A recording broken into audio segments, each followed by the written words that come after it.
اللهم صل صلاة كاملة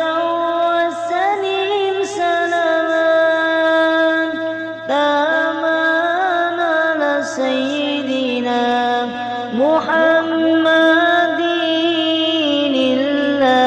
الذي تنحل به العقد وتنفرج به الكرب وتقضى به الهوائج وتنال به الرغائب وحسن الخواتيم ويستسقى الغمام بوجهه الكريم وعلى آله وصحبه